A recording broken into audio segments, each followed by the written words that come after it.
Every BP site has signs and roofs to maintain and windows to clean, so the golden rule on working at heights should be a concern to everyone. The precautions needed to work safely at height are simple and straightforward, but accidents are surprisingly common. Accidents that can have tragic consequences.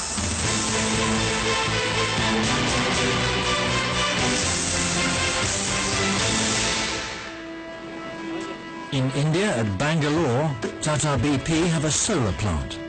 At the time of this incident, the offices were being refurbished.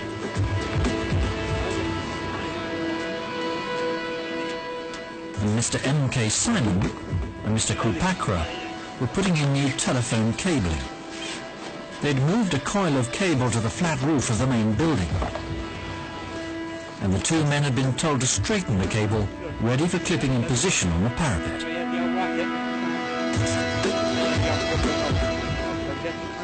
Mr. Krupakra uncoiled the cable as Mr. Simon pulled it into position along the rooftop.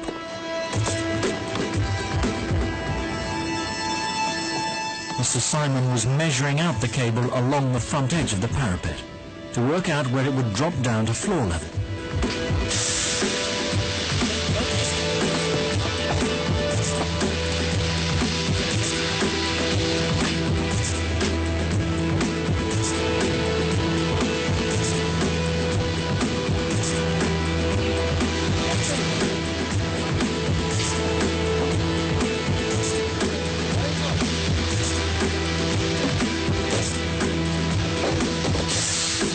He'd fallen over 10 meters to the ground below.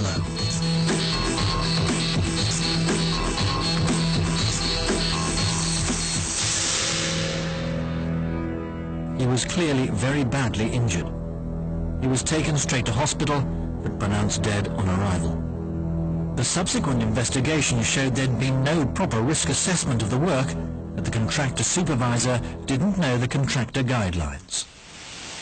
The golden rule on working at heights covers all work of 2 meters or higher above the ground. The rule says the best option by far is to prevent any falls in the first place, usually by enabling the work to be done from a mobile or fixed platform. The platform must have guardrails or handrails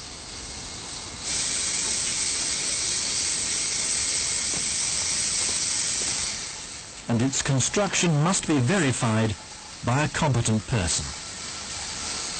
Do your platforms always have guardrails or handrails?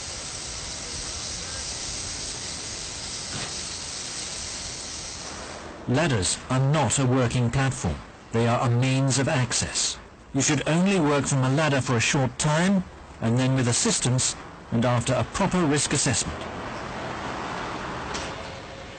If you don't use a platform, the only other alternative is to use fall arrest equipment, which can be either passive like safety nets and airbags, or a harness, which must have a proper anchor, mounted preferably overhead like this Jordan clamp. It must use double latch self-locking snap hooks at each connection. The harness should have a synthetic fiber lanyard and a shock absorber.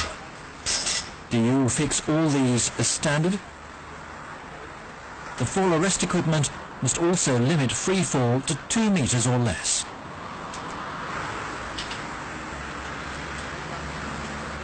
And a visual inspection of the fall arrest equipment and system must always be completed before the work starts, and any equipment that's damaged or has been used to stop a fall must be taken out of service. Whatever equipment is used, the people using it must be competent to perform the work.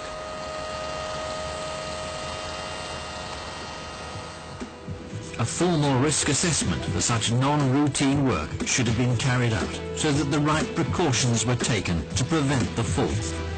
But neither Mr. Simon nor his supervisor knew about the golden rules. All the workers on this site now receive proper safety induction and have the rules explained. Site managers include contract workers as well as employees in their advanced safety auditing visits to confirm that they understand the risks they have to manage while working for BP. This was thought to be a routine job. As a result, the right precautions weren't taken. If it's unsafe, stop work.